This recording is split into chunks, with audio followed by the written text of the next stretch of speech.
really got deep into this, I felt like as a journalist I was always watching things happening with the world, and it just felt like it was getting darker out all the time.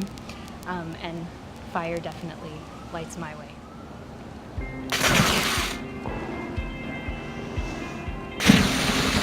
I spent a lot of time in undergrad sitting down, studying, reading.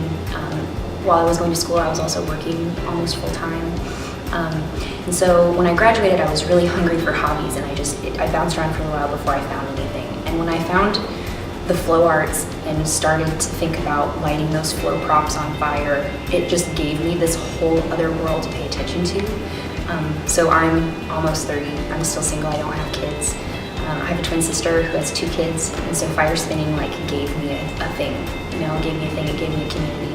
When I do things with fire, it's just a different level, and there's a different level of concentration because you're holding something that's burning, and you have hot metal all around you, and so there's some adrenaline that goes in with that. People ask me all the time if I burn myself, and the burns that I have had have not come from handling a flame, but from picking up a prop that's hot. So I get done with the set, I set my prop down, and I go back to pick it back up, and I forget how hot that metal is. And so most of my burns have come from my hands that way. You'll never see a fire performer, or you should never see a fire performer without a fire safety next to them. So we keep either wet towels or Duventine blankets, which are treated pieces of cloth to extinguish a person. We keep a fire extinguisher to extinguish other things. And oftentimes those people have a water extinguisher with them as well.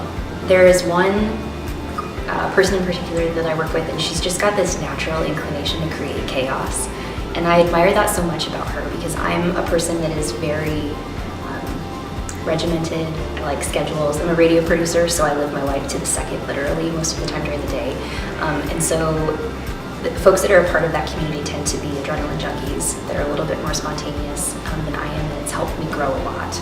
I found the community because I thought it was novel, and I stay in the community because I think it's a group of people that have really helped me to grow in a myriad of ways that I never would have anticipated when I found it initially.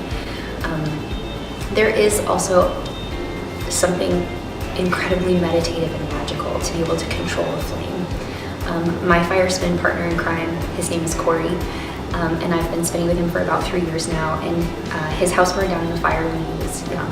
And so there's something that's really empowering for him about being able to control the flame, and I feel that way about it too.